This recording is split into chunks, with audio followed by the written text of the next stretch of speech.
Assalamualaikum warahmatullahi wabarakatuh. Teman-teman, hari ini kita berada di Bedugul bersama tim Napaktilas Makam Keramat Puncak Bedugul. Dan insya Allah di video kita kali ini kita akan mengkupas habis sejarah makam keramat yang ada di Puncak Bedugul. Bagaimana histori perjalanan beliau menyebarkan agama Islam di Bedugul ini, dan sebenarnya siapa yang ada di makam keramat Puncak Bedugul. So, ikutin video kita terus. Mudah-mudahan tidak ada kendala dan bagaimana rute ke depan. Gunung Bedugul terletak di Desa Candi Kuning, Kecamatan Baturiti, Kabupaten Tabanan, 48 km di sebelah utara kota Denpasar, atau 20 km sebelah selatan Singaraja. Tempat wisata utama di Bedugul adalah Pura Ulun Danu Beratan dan Kebun Raya Bedugul. Namun, yang akan kita tuju kali ini adalah puncak Gunung Bedugul yang berada di kawasan Kebun Raya Bedugul. Untuk mendaki puncak Bedugul, kita harus memasuki kawasan Kebun Raya Bedugul terlebih dahulu.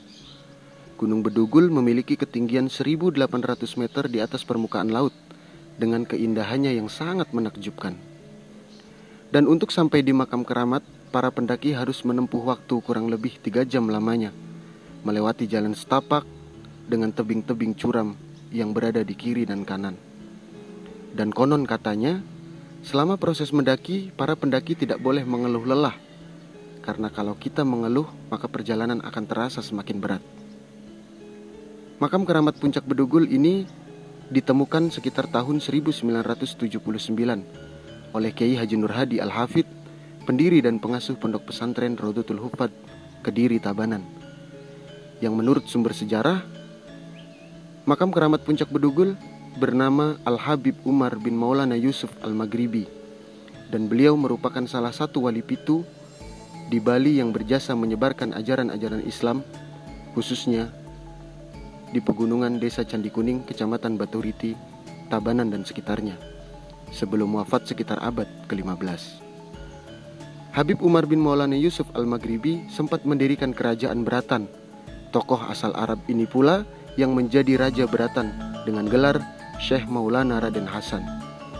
Setelah wafat, Habib Umar bin Maulana Yusuf Al-Maghribi dimakamkan di area perbukitan yang kini menjadi hutan lindung Badan Konservasi Sumber Daya Alam atau BKSDA di atas Kebun Raya Eka Karya Bedugul.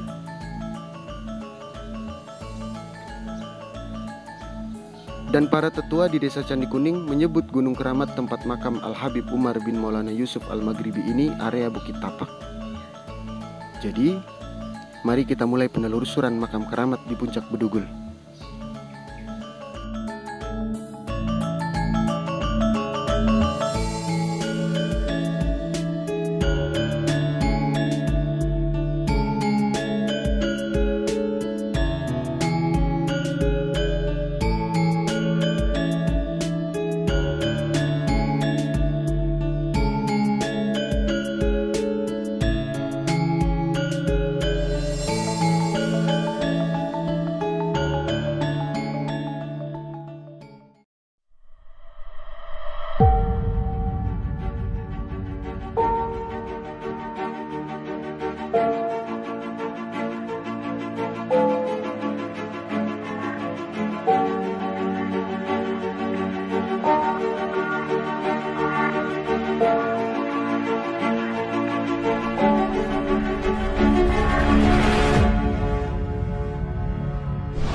kita sudah sampai puncak.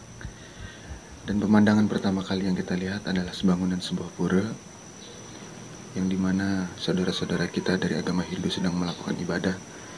Dan hanya berjarak beberapa meter kita langsung menemui pintu makam dari makam keramat yang ada di puncak Bedugul. Kalau kita masuk, suasananya sangat sejuk sekali. Dan di dalam ada beberapa makam yang menurut cerita para tokoh-tokoh masyarakat itu adalah pengikut dari beliau Simbah yang ada di dalam makam keramat. Dan ini kita sedang berada pas di depan pintu makam keramat yang ada di puncak Bedugul, dan beliau bernama Al-Habib Umar bin Maulana Yusuf.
Assalamualaikum warahmatullahi wabarakatuh. Teman-teman, kita sudah sampai puncak makam keramat Bedugul. Mungkin bagi teman-teman yang penasaran tentang apa sih situs keramat makam Bedugul, terus bagaimana historinya, mungkin sedikit demi sedikit meskipun tidak maksimal kita mulai mengkupas bagaimana histori tentang makam keramat di Bedugul. Kebetulan dari awal kita sudah bersama Ustadz Anwar. Beliau salah satu tim perawat makam keramat yang ada di Bedugul. Assalamualaikum Ustadz. Waalaikumsalam.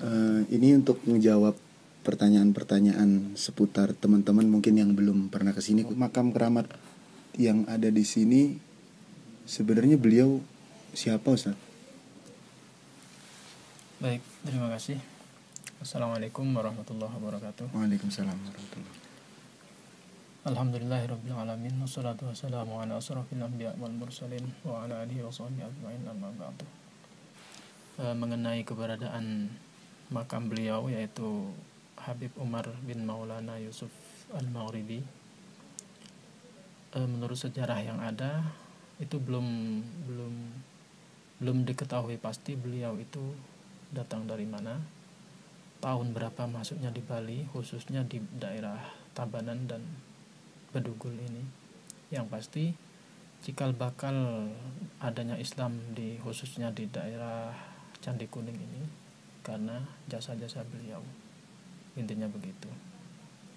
Jadi selama ini belum ada sejarah yang tertulis mengenai tahun berapa beliau masuk dan mengapa makamnya ada di puncak Bukit Bedugul ini. Jadi kita nggak ada yang tahu persis. Walaupun saya tanya dengan sesepuh warga yang di sekitar sini juga nggak ada yang tahu. Ya mungkin insya Allah itu cikal bakal Islam yang ada di Candi Kuning ini berkat jasa-jasa beliau. Kalau untuk ini Ustaz, sekarang saja akses untuk naik ke situs makam keramat ini boleh dibilang lumayan ekstrim Ustaz. Kalau untuk orang 30-an ke atas mungkin agak berat. Apalagi saya saja merasa lumayan berat. Itu kalau untuk penemunya yang berhasil menemukan situs makam keramat ini dan tahun berapanya, itu seperti apa Ustaz? Kalau menurut cerita dari guru kita, Romo Yai Nur Hadi Al-Hafidh, pendiri sekaligus pengasuh Pondok Pesantren Raudhatul Hufat Kediri Tabanan, dan beliau juga sekaligus Rais Suriah PWNU Provinsi Bali. Beliau pernah mendapat isyarah untuk mencari makam di puncak Bukit Berdugul ini. Mendapat isyarah untuk mencari makam di sini itu pada tahun 1979. Pada waktu itu kebun raya masih belum ada, jadi masih hutan belantara. Jadi bayangkan sekarang saja jalannya udah masih kayak gitu, apalagi di tahun 79 tersebut. Ya, bayangkan sendirilah gimana keadaan saat itu. Tapi alhamdulillah beliau menemukan. Dan yang pertama beliau temukan itu wujud makam ini masih biasa, gundukan tanah, ada batu nisan dan ada batu cobek yang ini. Oh iya, seperti Nah, itu. jadi ini batu cobek memang ada sejak ditemukannya makam ini oleh beliau, guru kita Yai Nur Hadi. Lalu kalau untuk pemugaran pendopo ini sendiri itu dimulai dari tahun berapa, Ustaz? Kalau pemugaran ini di era 90-an itu udah mulai dipugar, udah mulai dibangun, tapi waktu itu masih agak kecil. Tapi alhamdulillah, insya Allah pada tahun berkat donatur para dermawan, insya Allah pada tahun 2015 atau 2016 sudah dibangun sedemikian rupa, alhamdulillah. Lalu bagaimana pengaruh tentang penyebaran Islam beliau sewaktu masih hidup di daerah setempat, khususnya di Tabanan ini, Ustaz? Ya, pengaruh beliau sangat besar sekali, khususnya di Candi Kuning, daerah Bedugul sini, kampung Islam di Candi Kuning yang ada. Ya, kita bisa lihat sendiri bagaimana perkembangan Islam di daerah Bedugul ini. Demikian. Lalu ini tadi ada pemandangan menarik, Ustaz, seperti di video kita di awal. Ketika kita masuk, kita disambut dengan bangunan pura yang itu menjadi tempat ibadah untuk agama Hindu. Ada histori khusus antara makam keramat dengan pura suci tersebut, Ustaz? Ya, mungkin beliau ingin mengajarkan bahwa kita hidup saling berdampingan. Mungkin itu saja. Saling menghormati. Baik, terima kasih, Ustaz. Terakhir ada tips-tips untuk mengunggah teman-teman yang masih muda-muda ini untuk peduli dengan histori apalagi khususnya tentang peradaban Islam masa dahulu. Ya, pesan saya intinya jangan melupakan sejarah. Keberadaan kita selama ini tidak lepas dari perjuangan beliau-beliau. Mungkin hanya itu. Terima kasih. Terima kasih, Ustaz. Sama-sama. Teman-teman, jadi itu mungkin bisa dibilang perjalanan antara siapa sebenarnya yang ada di makam keramat ini. Teman-teman, akhirnya berakhir sudah napak tilas tentang makam keramat yang ada di Puncak Bedugul. Sebenarnya siapa beliau yang ada di makam keramat Puncak Bedugul dan bagaimana perjuangan beliau dalam menyebarkan Islam di daerah Bedugul ini. Namun yang sangat kita sayangkan, menurut penjelasan juru kunci makam keramat, akhir-akhir ini banyak sekali para peziarah yang melakukan semedi, meminta jimat atau hal-hal yang semacamnya di makam keramat. Kami, tim penyusuran sejarah makam keramat Puncak Bedugul, sengaja mendokumentasikan semua perjalanan ziarah kami hanya bertujuan untuk, yang pertama, kami ingin mendoakan beliau dan kami memohon kepada Allah supaya kita semua mendapatkan barokah dari beliau. Dan yang kedua, tujuan kami tidak lain dan tidak bukan hanya untuk mengingat kematian.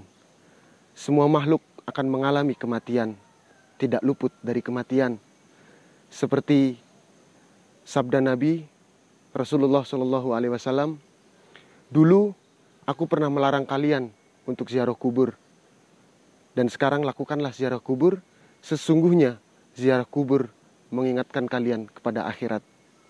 Kami hanya ingin mempelajari tentang kematian lebih dalam. Semua makhluk akan mengalami kematian. Pejabat mati, para raja mati, bahkan kekasih-kekasih Allah pun tidak luput dari kematian. Namun yang lebih terpenting adalah bagaimana kita menghadapi kematian tersebut. Mungkin itu saja. Semoga video kita bermanfaat untuk semuanya. Dan pesan kami terakhir, generasi muda, jangan pernah melupakan sejarah. Wassalamualaikum warahmatullahi wabarakatuh.